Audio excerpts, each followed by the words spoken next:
Hey guys, this is Danyal Zafar here, and you're watching something hot. Don't forget to subscribe and hit that bell.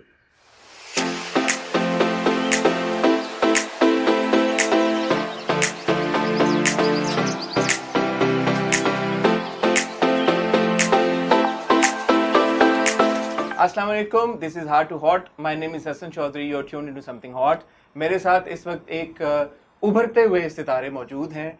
हालांकि ये उभरते हुए सितारे हैं, लेकिन पूरी तरह से उभर कर सामने अभी तक नहीं आ पाए. इनके उभरने की जो जर्नी है वो कई साल पहले सुनने में आया था कि शुरू हो चुकी है. कोशिश करेंगे इस इंटरव्यू के बाद वो कम्प्लीटली उभर के मेरे और आपके सामने आ जाएं, और जो इनको इतना टाइम लगा उभरने में उसके बारे में भी गुफ्तगू करेंगे. मेरे साथ मौजूद हैं बड़े ही मल्टी टैलेंटेड किस्म के इंसान दानियाल जफर. अस्सलाम वालेकुम दानियाल. वालेकुम अस्सलाम, क्या हाल है आपका? सर कैसे हैं आप? ज़बरदस्त. थक गया हूँ लेकिन. क्यों? यार काम बहुत ज़्यादा है, बहुत ज़्यादा. I've been working for like I told you, like 110 days straight. गिने हैं मैंने. इतने ज़्यादा दिन थे. तो वो एक के बाद एक प्रोजेक्ट बैक टू बैक, बीच में एक ब्रेक भी नहीं ली अपने लिए. So you know now I'm pretty exhausted. तो बट जो हम सुनते आ रहे हैं कई सालों से, you were suppose to make your debut with a Yash Raj film. Is that correct, or was that a rumor? And this was supposed to happen like several years ago. No, it's correct. It was supposed to happen several years ago. I basically got called to India 2016. So ये 5 साल पुरानी बात है. और जब मैं गया था तो वहाँ पे एक फिल्म थी जो हो रही थी, और 2 महीने में वहाँ पे रुका, और काफ़ी इंटेंस वर्कशॉप्स थी leading to the film. I had my workshops they were acting workshops basically. मैं ज़रा पंजाबी लड़का था, उन्होंने सारी पंजाबियत निकाल के मुझे एक नॉर्मल इंडियन, एक ज़रा दिल्ली बॉय बनाना था. तो उसकी पूरी वर्कशॉप्स थी, सब कुछ था, एक्टिंग सिखा रहे थे, पता नहीं क्या क्या सिखाया, कैरेक्टर में पूरा जा. वो the director Habib Faisal is very wonderful guy. वो बहुत ज़रा मेथड एक्टिंग वाले डायरेक्टर थे. तो वो जो मुझसे सब कुछ करवा रहे थे, तो I think we were 2 weeks away from going on floor with the production. और आई थिंक कोई इशू हो गया था फिर between India and Pakistan. I don't remember exactly what, लेकिन मुझे इतना याद है the day they were announcing that we are launching Danyal as the next Yash Raj boy, उस दिन कोई इशू हुआ था. पूरी अटैक हुआ था. आई थिंक वही टाइमलाइन वही है ना जी. आई थिंक वही हुआ था. सो सुबह उस दिन स्केड्यूल्ड, आई थिंक 12 बजे स्केड्यूल्ड था कि हम प्रेस रिलीज दे देंगे, और 2 हफ्तों में हम शूटिंग के. तो मुझे 2.5 महीने हो गए थे वहाँ रहते हुए, और पूरा कैरेक्टर में आते हुए सब कुछ वेट लूज़ किया, पता नहीं क्या क्या किया. और बस फिर 12 बजे आई थिंक स्केड्यूल थी press release. This news happened, and then उन्होंने कहा कि शाम को करेंगे. शाम को मुझे फ़ोन कॉल्स आना शुरू हो गई. I got calls from police station के, जी were very concern about your whereabouts, आप कहाँ पे हैं, आपकी सेफ्टी का कंसर्न हो रहा है हमें. ये सुन के मैं डर गया ज़रा थोड़ा. तो घर वालों को कॉल की, उन्होंने भी कहा क्या तुम वापस आ जाओ. So let's wait for this to cool down and then see क्या होता है. तो मज़े की फ़न फैक्ट, मैं घर गया, मैं पैकिंग कर रहा था, और मैं होटल के रूम में था, और लाइट्स ऑफ एकदम. और मुझे ना, और इस टाइम पे टीवी के ऊपर 3 लोगों की तस्वीर लगी हुई थी, अली भाई, Mawra and Fawad Khan, because in तीनों की Indian, Mawra had just done movie or something. yeah. So इन तीनों की तस्वीर लगी हुई, तो लिखा हुआ था कि कोई थ्रेट था, पता नहीं, कि पाकिस्तानियों को 24 घंटे की इजाज़त है यहाँ से एग्जिट करने की, वरना हम अपने तरीके से निकालेंगे. तो मैं डर के जी रूम में क्यों, पैकिंग हो रही है, सब कुछ है, तो रूम की लाइट्स ऑफ. तो मुझे बाहर आवाज़ें आना शुरू हो गई, और there were multiple like people outside my room. So मैंने कहा ये क्या हो रहा है. तो आई कॉल्ड एट होम, मैंने कहा मेरे साथ कॉल पे ना कुछ हो रहा है. तो वो फिर दरवाज़ा खोला, तो वो एक मूवी है इंडियन जिसका नाम है risk. It's based on this encounter specialist inspector, it's a true story. वो जिस इंसान पर मूवी बनी है वो खुद मुझे आए थे वहाँ से एस्कॉर्ट करने के. We have to get you to the airport. Security point of view, security पूरी उन्होंने मुझे दी, उन्होंने बहुत अच्छा ख्याल रखा, सब कुछ किया, एयरपोर्ट तक सी ऑफ मुझे किया. एंड इट वाज अनफॉर्चुनेट, लेकिन जो होता है अच्छे के लिए ही होता है.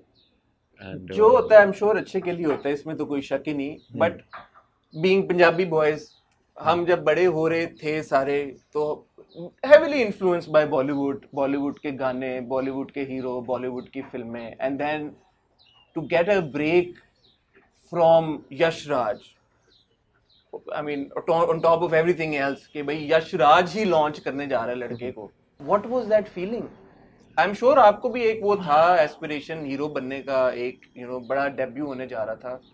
या शुरू में तो I remember I was very मतलब गुम सा गया था, I was very lost, confuse हो गया था, समझ नहीं आ रही थी कि अब क्या करें, बिकॉज काफ़ी टाइम लिम्बो में गुजर गया था, क्योंकि वो कह रहे थे कि हफ्ता वेट करते हैं, सिचुएशन काम डाउन हो जाएगी, फिर हफ्ते तक नहीं हुई, फिर उन्होंने कहा 2 हफ्ते, फिर महीना, तो 1 महीने बाद जाके कॉन्फर्मेशन एक हुई कि अच्छा ये नहीं हो रहा. तो आई आई थिंक ये इंसान की एक चॉइस होती है. यहाँ तो मैं इस तरह सोच सकता था कि ओए मेरे साथ क्या हो गया और ज्यादती हो गई और ये क्या होने जा रहा था और क्या हो गया. I didn't choose to think that because I actually believe that there are better plans for me. God probably has better plans for me and he does, which I kind of felt जब वो movie जिसमें मैंने आना था वो आई, और इतना कोई अच्छा बिजनेस नहीं किया उसने. कौन सी वाली से नाम ले रहे हैं? यार it's called कैदी बैंड and कैदी बैंड. कैदी बैंड, ठीक Yeah, है. it was about a group of people. Young musicians. नहीं, जेल में म्यूजिशियंस नहीं होते बाय प्रोफेशन. तो मैं एक सेलुलर कंपनी के अंदर एक बस बॉय था जो काम करता था और कॉल रिसीव हेल्पलाइन वर्कर नहीं होता एक, वो था. लेकिन वो जेल के अंदर होते हैं सारे और वहाँ पे कोई म्यूजिक का पूरा एक सिलसिला शुरू होता है और सब कुछ होता है. सो मैंने देखी भी नहीं है आपका रोल, फिर किसने किया eventually? it was done by this new guy, I forgot his name. Arun Jain, I think इस तरह का कुछ है. ठीक है, गूगल कर लेंगे. सॉरी, हाँ गूगल, हम गूगल पे ढूंढ. वेरी नाइस गाय दो. I saw जो आई थिंक उन्होंने मेरे से ज्यादा बेहतर रोल को जस्टिस दी है. मैं काफी फिल्म ने फिर भी बॉक्स ऑफिस पे ज्यादा कमाल फिल्म ने नहीं किया. इट वाज अ वेरी वो जिस डेप्थ में the director had gone with the story and everything, it was not a film for mass commercial success. It was a very कुछ हद तक experimental थी. वो और तरह के emotions basically target करे, और तरह का एक narrative था जिसको explore कर रहे थे सारे. So yeah. अच्छा, कैदी बैंड तो नहीं हुई और फिर इवेंचुअली अब आपका डेब्यू होने जा रहा है. उसके बीच में आपने बहुत सब कुछ और भी किया, उस पे भी बात करते हैं. लेकिन पहले जाते हैं ये बॉलीवुड की जर्नी के भी पीछे. अच्छा, being Ali Zafar younger brother, और आपसे तो बात करते करते मैं एक सेकंड के लिए भूल भी जाता हूँ कि मैं आपसे बात कर रहा हूँ, मैं अली भाई से बात नहीं कर रहा, बिकॉज माशाल्लाह आपकी शक्लें इतनी मिलती हैं और बात करने का भी तरीका. तो ये जो फर्स्ट ब्रेक था, why Bollywood, why not do something with in Pakistan even at that point? और हमेशा से जो इंक्लिनेशन थी आपकी, was it towards acting always, because you're a brilliant musician as well? So क्या चल रहा था growing up? What was it like? What did Danyal want to be? I think when puberty hit me, that's when I thought, you know what, I can probably come in front of the camera and act. अच्छा. Yeah, लेकिन back of the mind था, but I had never been as sure of it as I was कि यार मैंने music करना है. So music from the get-go I was 100% sure about कि यार this is something I want to do for sure. और music बनाना शुरू हो गया था, सब कुछ हो गया था. ये तो it wasn't about the fact कि why Bollywood, why not Pakistani, all of that stuff. Shanu जो the casting director for YRF, Yash Raj की जो है, very sweet woman, very good friend of mine. She very actively made an effort. She reached out to my brother. कि my brother posted a picture of mine. तो उन्होंने नीचे comment किया हुआ था कि एक्टिंग करते हैं ये. तो my brother was like acting all the time, जो कि मैं करता भी रहता था, घर वालों के सामने झूठ फूट बोलता रहता था सारा. तो खैर, तो वो she reached out to me, she was like I am very interested in you, you have a very interesting face, तो मुझे आप ऑडिशन भेजें, सब कुछ करें. The same thing if anyone had done in Pakistan, I would have gone for it. So it wasn't about the fact कि मुझे बॉलीवुड जाना है. Wasn't a conscious decision. It wasn't a conscious decision. It was just मेरे जो whatever came my way, I went for it. और मैंने फिर आहिस्ता आहिस्ता, और उस टाइम पे भी मैं 100% श्योर नहीं था कि हाँ this is something I am all in for. I knew कि हाँ I'd want to do it, but then because it was Yash Raj and it was such a big name, I got so excited. तो वो I put everything aside and I was just like, okay, I'm gonna follow the lead. ऐसा ऐसा जब वहाँ से वापस भी आ गया, तो क्योंकि एक एक्सपीरियंस मिल गया था कि हाथ में एक चीज़ दे दी किसी ने, so then I got conscious about the decisions I had to make. So I did get offered some Pakistani films as well, but I just wasn't sure about them. कि I wanted to make sure कि जो debut हो, एक तो ये था कि debut का इतना ज़्यादा प्रेशर आ गया था क्योंकि एक तरफ पता नहीं यश राज की कहानियां चल और रही वो थी, सब सुनते भी कुछ हम भी बहुत अरसे से सुनते आ रहे थे जी कि जी जी अलीज जी younger brother to make a debut with Yash yeah. Raj to launch the So I think me and my family, like everyone, we all had to separate me from this larger than life picture of me कि जी दान्याल का debut, ये दान्याल का पहला पता नहीं गाना, क्या होने लगा, पता नहीं क्या. तो मैंने कहा यार ये not just for the audience and my listeners and my viewers and my fans, even for me ये मैं मुझे नहीं पता क्या होगा ये. So I need to just take it easy. और अब वो frankly speaking I personally feel वो ज़माना ख़त्म हो गया because digitalization has changed everything so much, especially Covid वाली सारी सिचुएशन ने जो आपके डिजिटल मीडियम है उसको इतनी ज़्यादा पावर दे दी है कि अब मेरा नहीं ख्याल डेब्यू और बिग बैंग ये कोई चीज़ है. जो मुझे फील हो रहा था इवन फ्रॉम म्यूजिक कि मेरा पहला गाना क्या होगा और पहले गाने से वो हम आई थिंक इसलिए पहले गाने पे इतना कॉन्सेंट्रेट करे थे बिकॉज माई ब्रदर वो उनका छन्नो था पहला गाना, तो वो तो like boom, it was a massive hit. तो there was constant like comparison which on a very subconscious level we kept doing, from which we had to break away कि यार नहीं छोड़ दो अब. तो ड्रामा भी करने का डिसीजन जो था वो कुछ हद तक इस तरह था कि यार I need to forget that I'm anyone's brother. I need to forget everything and I just need to do things that I like. अच्छा अब इसमें दो बातें हैं. एक तो ये है कि because this overwhelming pressure because you release of us brother, और जो आप ये सारी बात कर रहे हैं, दूसरी तरफ पीपल वुड से कि यार there is a silver lining कि इसको तो चांस मिल गया, और वो भी चांस अगर हो जाता तो वो और बड़ी बात होती यार कि जहाँ पे पाकिस्तान में लोगों को नहीं चांस मिलता, ये तो डायरेक्ट इंडिया बॉलीवुड में भी यश राज, तो that's also like a big deal. How do you see that aspect कि यार कि there is a lot of privilege there, right? और वो फिर then there is the entire conversation nepotism वाली, उसके बारे में क्या आपके तबसरा है आपका? तबसरा, I can't deny that there is privilege. Facts are facts. But the thing is, I didn't choose which family to be born in. I didn't choose what my brother was going to do.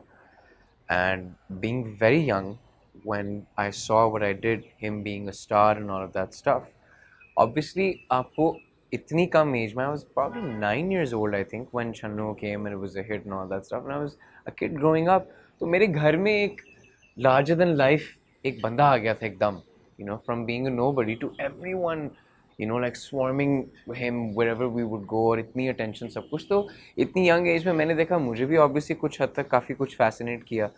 तो मेरे mind ने एक पूरा system बनाना शुरू कर दिया कि अच्छा, this is something that even I would like to do. I think if you put not only an artist in this category, अगर कोई भी अपने घर में किसी भी प्रोफेशन में आप देखें, डॉक्टर कोई बन रहा है, कोई इंजीनियर बन रहा है, whatever profession anyone is going for, and consequently their younger sibling or their child, if by seeing them they get inspired to also follow in their footsteps, इसमें कोई गलत बात तो नहीं है. It's completely fair.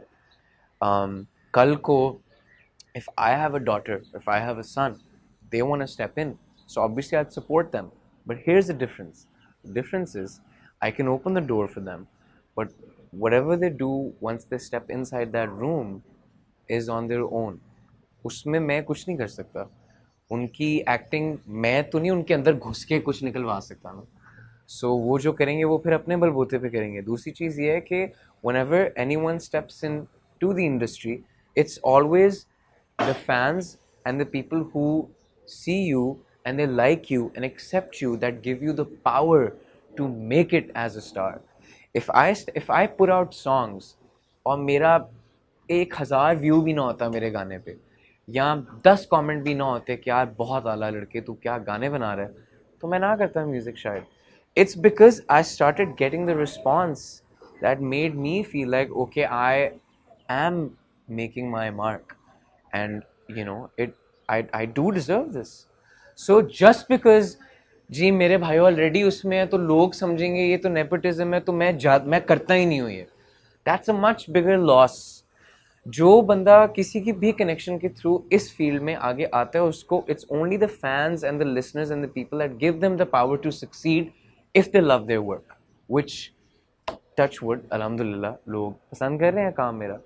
So you know that's where I stand on this debate. अगर कोई doctor है, उसका बेटा डॉक्टर बनना चाहता है, क्या ये बड़ी कॉमन एग्जांपल है आजकल. हाँ. सारे जो जिनके कुछ ना कुछ रूट्स हैं इंडस्ट्री में, वो यही कहते हैं कि यार कि अगर कोई लॉयर है और कोई अगर बनना चाहता है, कपड़ों क्या का वो बिजनेस कर रहा है, हाँ कोई, हाँ अगर एक बिजनेसमैन है, उसका बेटा है, ठीक है, उसने पूरी एम्पायर खड़ी की है, उसका बेटा आना चाहता है आई बिजनेस थिंक में, क्या पहली कहेगा? अपॉर्चुनिटी तो वही वाली बात है, जब आप अपॉर्चुनिटी कह रहे हैं कि फेयर अपॉर्चुनिटी सबको मिलनी चाहिए, तो फिर fair I do opportunity believe, of course fair opportunity तो सबको मिलनी चाहिए. But then again, is it my fault that I am in the household that इसका ये मतलब नहीं कि आपको नहीं मिलनी चाहिए. हाँ, don't rob me of of it. मैंने आई वाज इन लंदन, ये यश राज के बाद की बात है, 2017. आई वाज इन लंदन, तो सबवे में मैं था और मैंने वहाँ पे अलादीन का एक पोस्टर देखा, फ्लायर था ऑडिशंस का. It was a walk in audition. अगले दिन मेरी फ्लाइट थी. I walked in, so I gave the audition for Aladdin. Audition क्या था, गाना गाना है. तो मैं गया. अब किसी को नहीं पता था मैं कौन हूँ, लंदन में बैठा हुआ हूँ, ठीक है. अब लोगों को नहीं पता मैं अली जफर का भाई हूँ, किसका भाई हूँ, क्या है. Walk into the audition, I sang a song, मैं आ गया. मुझे अगले दिन कॉल आ गई कि आप हमें वापस चाहिए. सो वी नीड टू, हाँ शॉर्ट लिस्ट हो गए. So I went back and I had like a month long reading sessions with Lucinda Syson, जो कास्टिंग डायरेक्टर थी अलादीन की. अच्छा. लंदन में उनके साथ मेरे 1 महीना वो स्क्रिप्ट रीडिंग, कुछ सीन्स, मतलब ऑडिशंस होते came to a point where she would tell me कि so Guy Ritchie was the director for this, so it came a point where she would tell me कि गाय कह रहा है कि ऐसे करो, ये करो, वो करो, बाल ये वो फलाना. तो फिर एकदम LA से कुछ टैलेंट एजेंसीज की कॉल आ गई कि भाई आप कौन हो, आपकी तस्वीरें जो हैं वो टेबल पे मतलब फैली हुई हैं एग्जैक्स की, and you know they are checking you out, so what's up. तो अब यहाँ पे किसी का कोई जोर नहीं था. यहाँ पे I just walked in, you know, did my thing. I didn't get it. I came very close to it apparently, but the fact that I made it that far ke Guy Ritchie took notice and you know he was giving comments ke aise, that was a huge win for me. That's obviously a big, really big deal. हाँ, so वो भी जिस तरह वो मेरे लिए एक ऐसी situation थी that I had no connections, I knew no one, I just walked in and I did it, I came close to it, so naturally it made me feel कि हाँ कुछ तो है मेरे अंदर यार कि यू नो यहाँ तक इतना करीब तो आएगी. मतलब इतनी बात हो रही थी कि विल स्मिथ के साथ स्क्रीन टेस्ट करके देखेंगे फलाना. अच्छा. ये वो मेन कंसर्न ये था कि I had never done anything on screen, so it's a big deal. So you know what if he can't do it in front of the camera when there's thousands of people around you, and you know मतलब इतना बड़ा, thousands तो नहीं है, but when there's such a big set and there's such big actors and all of that stuff and there's a time crunch and there's so much money involved, millions of people are supposed to watch you. Yeah, millions of dollars of money that's also involved. Yeah. So eventually it was a big pressure thing for them, or probably that I just wasn't that great of an actor. No, but thank you for sharing that anecdote. I think that वो जिनको थोड़े से अगर doubt shouts हैं, अब वो थोड़ा इसको देख के उनको नहीं, डाउट्स इससे भी नहीं जाएंगे. मेरा बस काम है, जैसे जैसे मैं काम करता रहूँगा उसी तरह मेरी ये जो पिछले 2-3 गाने आए हैं, they really helped people see me for who I am. My album that came out, people who actively listen to, अच्छा 2 फर्क चीज़ें हैं. एक इंसान जिसने मेरी एल्बम सुनी है, जी मैंने आपकी ब्लू बटरफ्लाई एल्बम सुनी और ऑनेस्टली स्पीकिंग मुझे मज़ा नहीं आया, तो ठीक है यार, सॉरी यार, I tried my best. Versus कभी कुछ सुना भी नहीं, कोई एफर्ट भी नहीं डाली, मुझे जाना भी नहीं, ना काम भी नहीं इंस्टाग्राम पे देखा। जाके कुछ देख लिया कि ये लड़का इंस्टाग्राम पे पता छोड़े, वो तो तस्वीरें हैं ना, वो तो नहीं, बट आपका कंटेंट मैं लॉकडाउन में बड़ा एंजॉय करता रहा हूँ, जो अच्छा, फनी फनी वो वीडियोस तो आप पोस्ट करते बस रहे, रैंडम उससे चीजें भी थी। अंदाजा हो जाता है कि यार कुछ तो है ना बॉय में, मतलब यार शुगर तो लगा रहे ना, और कुछ नहीं है। But those were really funny videos, या वो एंड बस you then created characters, an entire song also सबसे मिलके। वही वो ना फॉर अ द सेकंड मुझे लगा कि ये पता नहीं असल में हुआ है या क्या हुआ है या ये नहीं कि नहीं, वो एक्चुअली वैसे ही हुआ था। आई वोक अप, आई मैं उठते हुए ही वो I was humming the melody, तो I called my brother, I was like यार ये मेलोडी जरा सुनिए मुझे, ये कैसी लग रही है आपको, because I thought he would you know he'd like it as well. तो ही वाज लाइक अच्छी है। अब मैं तुम फैन से भी बेशक पूछ लो जितना तुमने मुझसे पूछा, क्योंकि उस टाइम पे लफ्ज नहीं थे, it was just a melody, ना ना ना ना ना ना। तो मैंने फिर स्टोरी लगा के पूछा, and it was the first time in my life my usual views at that time on my stories would be around 50,000, 40 50,000, और उस पर्टिकुलर स्टोरी के जो मैंने रैंडमली लगाई थी कि चलो देखते हैं, जिसमें मैं बस हम कर रहा हूँ वो पोर्शन, उसके कोई 100,000 व्यूज आ गए थे, which were a lot for me. तो दैट्स व्हेन आई डबल हो फिगर्ड गया। कि नहीं ये कुछ है, कि स्टोरी इतनी शेयर होगी, so there is something in this, so I should pursue this. तो इवेंचुअली हो गया। और वो जो गाना जिन्होंने सुना है, वो तो everyone I meet there, you know, they just talk about that song and how it helped them through quarantine. फिर मुझे individual level पे इतने messages आते हैं लोगों के, how that song has helped them through their anxiety, their depression, anything that they're facing, and they listen to the song and it gives them peace. ये वो फीलिंग है जब मैं बच्चा था और जब मैंने पिंक फ्लॉयड डिस्कवर किया था, तो पिंक फ्लॉयड के थ्रू मुझे ये फीलिंग आ रही थी। So to know कि now टू एक्सपीरियंस दैट, हाँ। yeah, to experience it the other way around, that now I am the one giving the same experience to someone else is a huge thing. So I decided that no matter what happens, even if I make songs that don't get a million views and I get 200 comments, out of which 150 are hate comments and whatever, as long as I get those 50 comments jahan pe people are like, yeah, your songs, they really helped us through this, or your songs, they really, they speak out to us in a way, or हम ये feel करते हैं वो feel, तो I'm gonna keep going, I'm not gonna stop. So बस ये काफी, it depends what side you choose to look on. It's quite evident now कि growing up also there is nothing else you wanted to be, आपको यही इसी zone में रहना था, इसी Yeah, इंडस्ट्री का पार्ट yeah. बनना था एज एन आर्टिस्ट, चाहे वो as a song writer, composer, musician होता या एज एन एक्टर होता। Actor came in very late. Musician तो शुरू में ही था, क्योंकि from the age of 11, 12, 13 I had started listening to music, and I would जब मैं music सुनता था ना, I can't listen to music casually. But did you get training as well? So no, अच्छा, not ये like गॉड गिफ्टेड टैलेंट है माशाल्लाह सारा। कुछ हद तक तो obviously training मिलती रही थी, like I had my brother, he taught me my first few chords and all of that stuff, and गाने के लिए, बल्कि पहला जो मेरा गाना था वो अली भाई का एक गाना है, उनकी पहली एल्बम का है, दूसरी का जाने ना कोई, जिसके अंदर एक पोर्शन आता है जहाँ बच्चों का क्वायर है, वहाँ पे was me and my cousins who sang that. So that was the first time I sang in a studio, जो जाने ना कोई पहचाने ना कोई, ये तो so he was the one who had been pushing me, and then when he saw me playing the guitar, he got me in the studio to play for his songs, and then songs that he gave in Bollywood films as well. London, Paris, New York में काफ़ी गानों में मैंने guitar बजाया उनके साथ. So उन्हें नज़र आ गया था कि लड़के में ज़रा कुछ है. As a matter of fact, Teefa in trouble आपने को राइटर थे आप टीफा इन ट्रबल के भी, तो ये आपके अंदर एक मल्टीपल, वो जो जैसे अली के अंदर है कि मल्टीपल टैलेंट, मल्टी टैलेंटेड इंसान, तो ये क्या चक्कर है कि ये क्या? जब 2016 में मैं यश राज के पास गया था ना, उससे पहले मैं न्यूयॉर्क फिल्म एकेडमी में फिल्म मेकिंग का कोर्स पढ़ रहा था.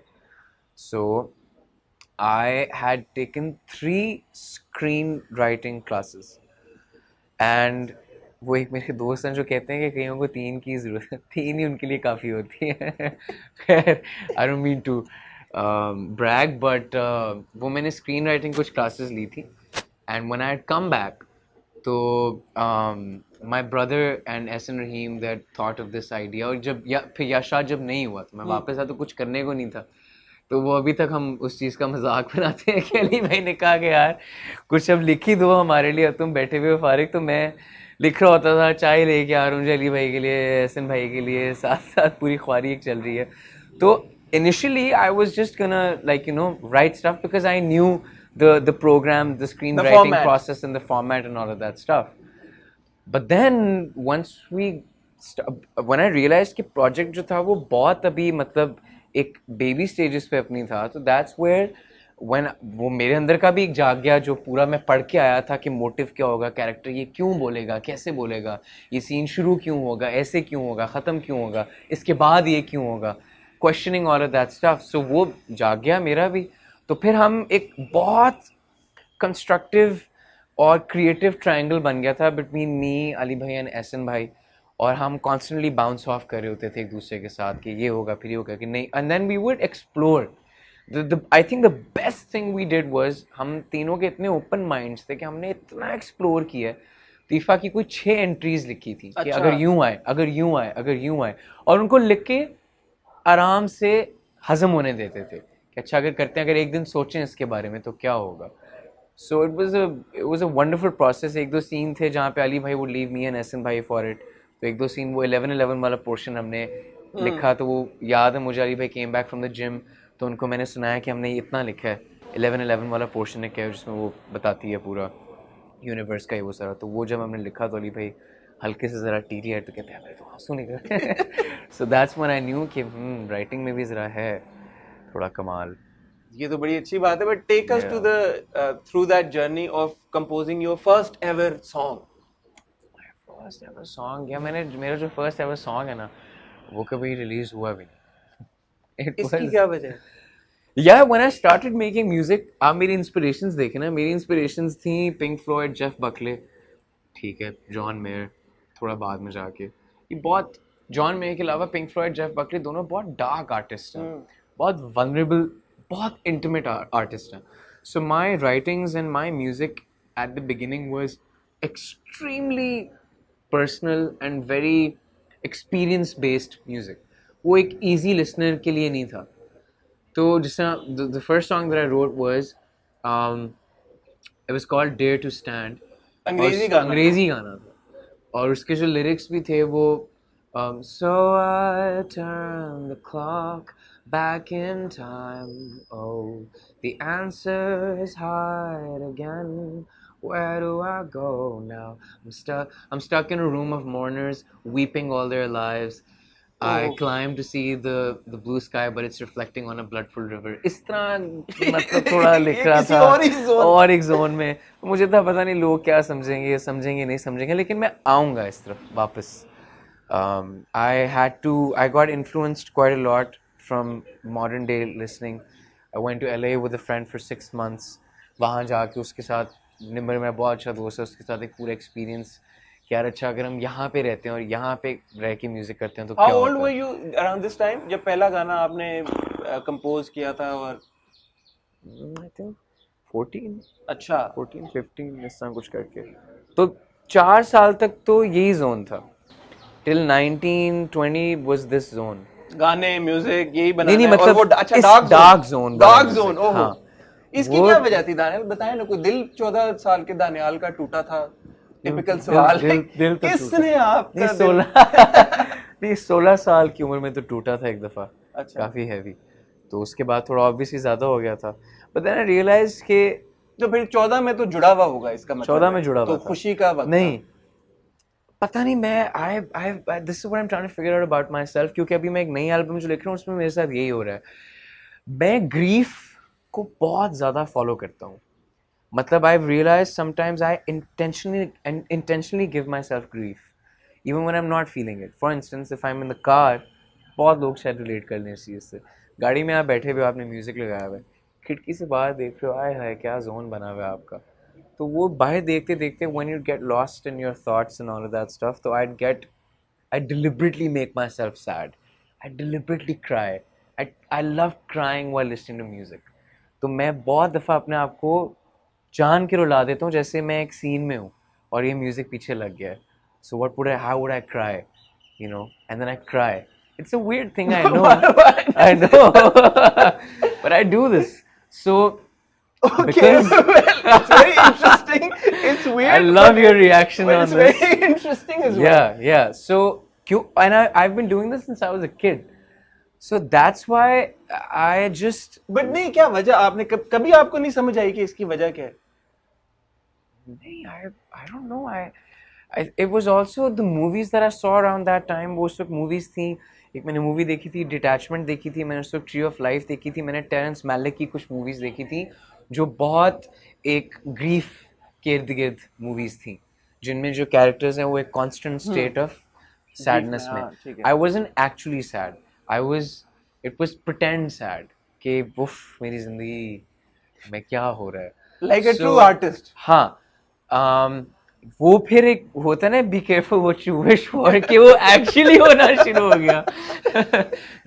आजकल के हालात कैसे हैं? आजकल के हालात सही है.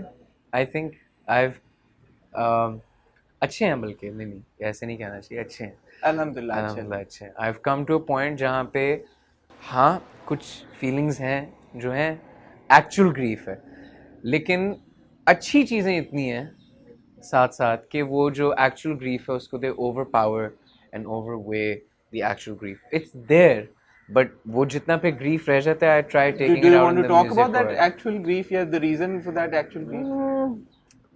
It was divided into two portions. One was that I was, not now, I was a hypochondriac guy. I witnessed a severe tragedy when I was, I think 2 days before my 18th birthday was when my very close cousin passed away. It was very sudden. तो वो ऐसे था कि मतलब one day I was with him and within 24 hours he passed away. So I had never experienced anything like it, and it was so sudden. He had the sickle cell disease and all that. It was so sudden that I don't think I really coped with it at that time, you know. तो हुआ क्या कि because he had a disease that no one knew about, और हमें समझ नहीं आ रही थी कि किस चीज़ ने इतना एग्रीवेट कर दिया उसे कि उसको, you know, like within 24 hours he passed away. So I got super paranoid about myself. So I developed severe hypochondria जहाँ पे I was in constant fear कि मुझे भी कुछ हो रहा है. So there came a point for 6 months I think जहाँ I'd be checking my pulse all the time कि मेरी pulse normal है, मेरा heart rate क्या है. I'd be checking my heart rate, I'd be checking my pulse. But the pulse thing was, I think every 30 minutes you'd see my fingers like this कि क्या pulse है, सही है, मैं normal हूँ. हल्की सी सर में दर्द हुई तो you know ब्रेन ट्यूमर तो नहीं हो गया, MRI कराने की ज़रूरत है, CT स्कैन वगैरह. थोड़ी सी इधर दर्द अगर हुई कुछ तो हार्ट अटैक तो नहीं आ रहा, तो सिम्टम्स जाके देखना शुरू कर दिया हार्ट अटैक के कि क्या होता है, किस तरह होता है. How did you get out of this? Have you gotten out of it? Yeah, I've gotten out of it now. I went for 3 to 4 therapy sessions. जहाँ पे I think it was actually one session that did the job for me. जब मैंने बताना शुरू किया तो the therapist was like कि तो अगर ये होगा तो क्या होगा. I was like मुझे कोई डिजीज़ निकल आएगी. तो then she said तो फिर मैं मर जाऊँगा. तो then she said तो मरना सब ने है. Is it in your control? When I realized it's not in my control, और जब मरना है तो मरना है. अब अल्लाह ना करे अगर ऐसी कोई चीज़ होगी तो मैं क्या कर सकूँगा. So I think after that session I learned to like let go. I'm a control freak somewhat. जिस situation में मैं होता हूँ I like being in control of that. So I eventually then I started letting go of it. Started, you know, my mom gave me a brilliant advice. She said के I miss you. She said के जब पहली negative thought आती है ना, there's a 15-second window. उसमें अगर आप consciously realize कर लो, इतनी self awareness हो कि आप realize कर लो कि अच्छा मुझे एक negative thought आ गई है, तो उसी वक्त अपने दिमाग को divert करो. Take it and throw it out of your mind. Otherwise वो chain शुरू हो जाती है पूरी. तो वो फिर मैंने अपने आप को consciously I'd count to 15 कि अच्छा ये 15 सेकंड से पहले ही मैंने पकड़ लिया इस चीज़ को और मुझे फेंकना है इससे. लेकिन इस चीज़ के लिए आपको एक certain level of self awareness चाहिए होती है. सेल्फ अवेयरनेस भी आपको बहुत मेडिटेशन वगैरह इन चीज़ों के थ्रू आती है, which I naturally had to do. Music helped a lot as well, and people who were around me, my family as well, and all of that stuff. लेकिन एक point आ गया था जहाँ it was uncontrollable. The people around me didn't matter. It didn't matter what anyone would try and explain to me. बस हो रहा था। But honestly, thank you for sharing this. I'm sure that there's a lesson to be learned for people who are watching, and बहुत सारे लोग हैं वो realize भी नहीं करते कि ये मसला है क्या. So शायद आपकी बात सुन के कोई इसको समझेगा और शायद उनको भी फायदा होगा. And Yeah. obviously, like you know, men especially shy away from saying कि यार कि मैंने इसका इलाज कैसे कराया, therapy में गया. So thank you the fact that you chose to speak No, about it. ये बड़ा एक encouraging होगा बहुत सारे लोगों के लिए. No, no, I feel कि शुरू में I was never hesitant going to therapy for the fact कि I've never felt that I'm a man, so flana ye wo. I just told you I love crying. I love crying. There's also the stigma, social stigma that men don't cry. And अब खैर पुराना हो गया, we're in 2021. But I love crying. Even when I'm emotional, I cry while I watch films. In an equation, if it's me and my girlfriend and we're having a sad moment, I'm very much likely to cry. So it's a thing. अल्लाह करे आप ऐसे मुस्कुराते रहें क्योंकि आप मुस्कुराते हुए बहुत अच्छे लगते हैं. But coming to the debuts now, I would call these debuts because हमें पता नहीं है कि बल्कि पता है actually I think ताना बाना पहले आएगा, बारवा खिलाड़ी बाद में आएगी. यार ये तो मुझे खुद समझ नहीं आ रही क्या हुआ है. बारवां ने पहले आना था, लेकिन अब I think ताना बाना पहले आएगा because रमजान शुरू हो रहा है और रमजान से शुरू होगा Yeah, ताना yeah, बाना. so I think पहली रमजान रमजान से. Yeah. और ये पूरा एक हर किस्त रोज चलेगी या हफ्ते रोज चलेगी, तो पूरा रमजान शो है. सर 30 के 30 दिन ओह, रोज देखेंगे. और ये आप शूट कर चुके हैं, रैप अप हो चुका है कंप्लीटली. परसों रैप अप हुआ. परसों रैप अप हुआ है. क्या मैं पूछ सकता हूँ या क्या आप बता सकते हैं ताना बाना के बारे में? हाँ हाँ, क्योंकि ये इंटरव्यू तो अभी चल जाएगा कल और अभी पहली किस्त भी नहीं आई हुई होगी, तो आई एम श्योर लोग कैच अप करते रहेंगे आहिस्ता आहिस्ता. जब देखते रहेंगे वापस आके आपका इंटरव्यू भी सुनते रहेंगे. तो क्या आप बता सकते हैं? मैंने प्रोमो देखा, मुझे बहुत रिफ्रेशिंग लगा, बहुत मजे का लगा, क्यूट सी रोम कॉम टाइप सिचुएशन लगी, फन मोमेंट्स भी नजर आए. Is that what it is या उससे बढ़ के भी कोई है? ऑब्वियसली उससे बढ़ के तो है कि रोना, मतलब वो मैं कह रहा था कि कोई अच्छा, और आगे रोना, आगे कोई और इस तरह तो नहीं. कुछ है मोमेंट्स. ऑब्वियसली इट्स एक जर्नी है इमोशंस की. तो लेकिन जितना मैं भी बता सकता हूँ वो तो बस यही है कि बॉय है, सितारों वितारों में जरा यकीन रखता है. अच्छा.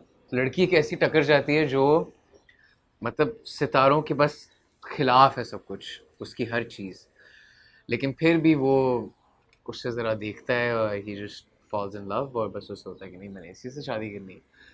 तो बस फिर उनकी आपस में, लड़की की अपनी एस्पिरेशंस हैं, वो नहीं करना चाहती, उससे बस है क्या हर कुछ मतलब शादी के इर्द गिर्द क्यों लड़की की जिंदगी रिवॉल्व करती है, जो कि यहाँ पे एक इशू है भी. And then she fights against all that but then she gives in. लेकिन उसकी कुछ शर्तें हैं जो वो कहती है अगर मैं करूंगी तो ये ऐसे होगा, जो कि मान लेता है. वो ट्रेलर में हमने देखा है. वो बस सर कहता है, वो तो कहानी है. वो लाइन है ना, पढ़ के अगर साइन किया तो मेरी मोहब्बत की तौहीन. बस वो पढ़े बगैर ठक ठक ठक छिक आजा. तो अब होगा आगे क्या, ये अब हम ऑब्वियसली देखेंगे. होगा आगे क्या पूरा महीना. हाँ, काफी शुगली सीन लग रहा है. 12वां खिलाड़ी बहुत एक एंटिसिपेटेड प्रोजेक्ट इसलिए भी बिकॉज मायरा खान उसे प्रोड्यूस कर रही हैं. उसका भी जब प्रोमो आया बड़ी उसके बारे में बात हुई and you know again kick S promo there as well. पहले आपके पास आया क्या 12वां खिलाड़ी या पहले ताना बाना? और सॉरी मैं एक ऐड करना चाहूंगा इसमें चीज के वो फिर वहां उस माहौल से आते हुए कि यश राज और वो जो प्रेशर था और वो सारी चीजें इवेंचुअली अब लाइक यू नो 6 साल 7 साल के बाद जब डेब्यू होने जा रहा है, तो क्या वो फैक्टर्स है कि आपने चूज किया कि यार कि अच्छा ताना बाना और 12वां खिलाड़ी ये दो मेरे डेब्यू व्हीकल्स होंगे? यार एक तो ये था कि एक्चुअली ताना बाना पहले आया था. ताना बाना पहले आया था. I met Umar, was a very good friend of mine. तो उमर से मैंने बोला था कि आई बेसिकली, ये घर वालों के साथ एक पूरी डिस्कशन हुई, सब कुछ हुआ. I wanted to act and they were like you know. और ड्रामाज मैंने देखे भी. I was with my mom, I saw a couple of dramas, some episodes. कौन से देखे आपने? मैंने देखा था मेरे पास तुम हो. अच्छा. और फिर मैंने देखा था इश्किया के मैंने 2-3 एपिसोड्स देखे थे. वो मुझे हानिया ने दिखाए थे क्या ये देखो. कैसे लगे आपको ये दोनों? अच्छे लगे थे. दैट्स व्हेन आई, मेरे दिमाग में, क्योंकि मैं देख नहीं रहा था तो मुझे पता नहीं था कि आज के ड्रामे अब थोड़े से मतलब डायनामिक्स बदल गए हैं. डायनामिक्स इस सेंस में बदले हैं कि Not hardcore saas yeah, yeah, बहुत yeah, yeah, सादास yeah, anymore, yeah, like there's more layers, characters की जरा yeah. depth भी ज़्यादा है काफी, Genres भी थोड़े explore yeah, हो रहे हैं yeah, नए. yeah, yeah. So so I saw all of that and I was like यार, you know what, I think I'm interested. तो तब मुझे बताया गया था कि रमज़ान एक स्पेशल हो रहा है जिसके लिए they're looking for fresh new faces. This would be last year? तो yeah, this would be Okay. last year. तो उन्होंने बताया कि इस तरह है, बट मेरा decision was never about whether it's a, even for Baarwan Khiladi, it was never about whether it's a hum project, whether it's you know, whoever's producing Big banner, big budget. My concern for both of these were the scripts. यार, I need to read what is happening, and the thing that I loved about Baarwan Khiladi was कि very it was very natural. और वो जो characters थे उनमें, उसमें जो लिखे हुए हैं उनमें डेप्थ बहुत ज़्यादा है और वो polarities बहुत ज़्यादा हैं. And when Adnan Server stepped in and I saw his vision of and the way he looked, I think he's one of the, I haven't worked with a lot of directors, but he's hands down a very, वो एक film maker director होता है जो character के motives को भी question करेगा, एक एक चीज. वो उनके साथ मुझे बड़ा मजा आया है क्योंकि I could tell that he is also, you know, पिछला काम भी बड़ा जबरदस्त है. शाह मोटरसाइकिल गर्ल जबरदस्त. तो वो उनके साथ वो बाउंस करने की चीजें, हम, it was a lot of fun. So seeing all of that and seeing the character that was written, the way it was written, जो उसकी language है, जो body language, especially the language, I don't know if I'm supposed to say it, but I've already said it, so I'll say it again. It was actually the curse words that got me, you know, कि वो ये बोलना है मैंने, मतलब ये बोल रहे हैं. So I remember I called Mahara and Nina and I was like, I'm reading this right now. Am I actually gonna say this? They were like, yeah. So I was like, okay, that's great because I'm a very natural actor. खैर अपने बारे में भी नहीं ऐसे मैं कह सकता. I like natural scripts. That's what I'd say. I like natural dialogues. Natural एक वजन जो होता है ना, जिससे हमारे डायलॉग लिखते हुए एकदम शुद्ध उर्दू आ जाती है कि आपसे गुफ्तगू करने का आज बहुत मज़ा आया और उम्मीद रखता हूँ कि आप अपना ख्याल रखें. ऐसे मैं कभी जिंदगी में नहीं किसी को बोलूँगा. नहीं, लेकिन पाकिस्तानी ड्रामों में तो ऐसे ही होता है. ताना बाना में फिर थोड़ा अपने तरीके से की ना चीजें, जरा पंजाबी मुन्ना है फिर थोड़ा जो इशू था काफी ज्यादा सैफी भाई के साथ मुझे करना, लेकिन सैफी भाई भी कमाल बंदे हैं, उनके साथ मुझे बहुत मजा आया काम करने का. तो उनके साथ बस बाउंस ऑफ कर रहा था कि सैफी भाई अगर भाई ऐसे बोल दो. उन्होंने भी टोका नहीं कि यार नहीं ऐसे नहीं है ये वो. He let it naturally flow. He let you experiment as well. And the same with Adnan, he would let us rewrite entire scenes. मतलब शावीर, खाकान, ज़रार वगैरह ने आपस में भी बहुत से सीन्स रीराइट किए हैं सारों ने. अच्छा. एक सीन हम चारों ने भी आपस में रीराइट किया. मैंने और शावीर ने कई चीज़ें आपस में देखी कि यार अगर हम यूं कर दें, and Adnan would be like, if it fits the context of the narrative, then there is no issue. So I'm very lucky that I've, you know, gotten to work with like such brilliant people जो इतना leverage उन्होंने दिया है. तो इसलिए मैं primarily scripts were the reason why I was like, you know, okay, I'm down for both of these. Alizeh के साथ हम आपकी शुगली वीडियोस ऑलरेडी देख रहे हैं. हमने देखी हैं, एंजॉय भी कर रहे हैं. तो the chemistry seems to be there. कैसा था आपका तजुर्बा अलीज़े के साथ का? अलीज़े के साथ बहुत अच्छा था. She's very good. She has मतलब खैर कहना उसके लिए कहना justified है, कहना उसे सही कह रहा हूँ. But she has massive potential, I feel, which is still untapped, which I hope, you know, in the future work that she does is tapped. But she's very nice to work with. मजा आया. Moving forward, अब दानियाल ज़फ़र की आंखें किस चीज के ऊपर हैं? फिल्में, टीवी, वेब सीरीज, गाने, music, Bollywood, Hollywood, Aladdin, Guy Ritchie, Will Smith. यार क्या सीन है? I would say कि there's couple of things that I'm writing for myself और वो बस I hope कि they are able to be projected on screen क्योंकि वो मैं खुद लिख रहा हूँ. Big screen और small screen? Both. एक small screen, एक big screen. तो जो बिग स्क्रीन वाला है वो आधा तो लिखा जा चुका है, जो स्मॉल स्क्रीन वाला है उसकी शुरुआत हो चुकी है. They're both very different things and very new for Pakistan, especially, I feel. But we're writing them both keeping in mind an international audience as well. I feel a more progressive approach is not to just geographically bound yourself कि हमने पाकिस्तान में अगर हैं तो यहाँ के लिए ही कुछ बनाना है. I feel it's time. India is making its mark through Netflix globally. I feel it's time that Pakistan does that too, because the new wave of filmmakers that's coming बहुत different हैं और बहुत अच्छे हैं. They see your, you know, वो ज़रा ज़्यादा depth में चीज़ों को देखते हैं. So बस अब उम्मीद है कि वो होगा. And then other than that, album नहीं आ रही है तो उस पर काम शुरू जाता साथ ही. कब तक हम एक्सपेक्ट कर सकते हैं? Album भी है, and there's a show that I'm producing on my, it's a music show that I'm producing myself. You become a producer also, Danyal. Wow. क्या करें यार? No, the music show I'm producing because, man, I'm gonna go on record and say this. I'm tired of corporations having control over creatives. You know, especially when it comes to artists. I feel it's taking away so much from the originality of artists, yeah. Every artist should have their unique, original sound, even their writing process, everything, which I feel has been taken away a lot by the corporate culture, because they decide what they want, you know, who they want, how they want things, how they want to package everything and project it. तो उसमें artist के लिए क्या आ रहा है? जिस तरह I'm very thankful for whatever I've been given, but I'm going to go on a limb and say this.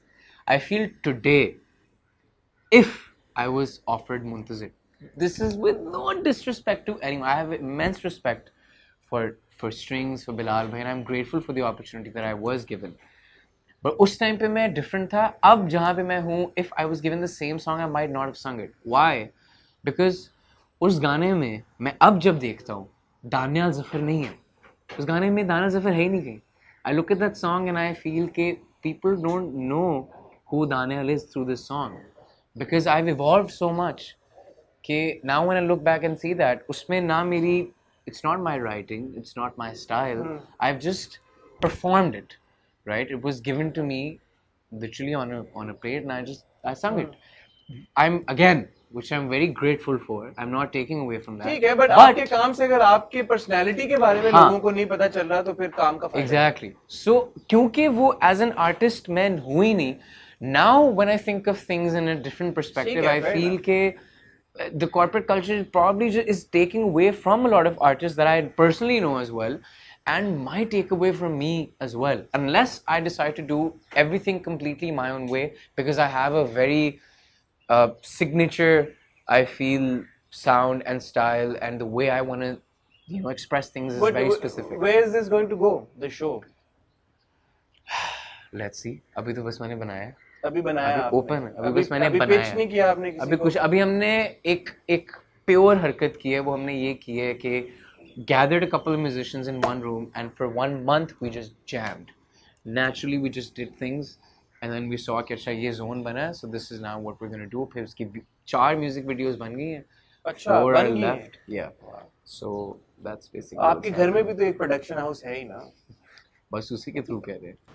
Film भी बड़ी स्क्रीन पे जो आप उसी के थ्रू, और जो लिख रहे हैं आप टीवी के लिए, वो टीवी है या वेब सीरीज टाइप क्या? Web series. Yeah, I can't write for TV. मैं शरीफ नहीं हूँ. अब ऐसा हो नहीं सकता दानियाल के जाने से पहले मैं आपसे रिक्वेस्ट ना करूं कि कुछ आप अपनी मधुर आवाज में हमें कुछ सुना दें. मधुर. क्या सुनाना चाहेंगे? यार बहुत मुश्किल सवाल होता है ये हर बार, लेकिन I'll sing the same thing that everyone likes, so everyone likes it.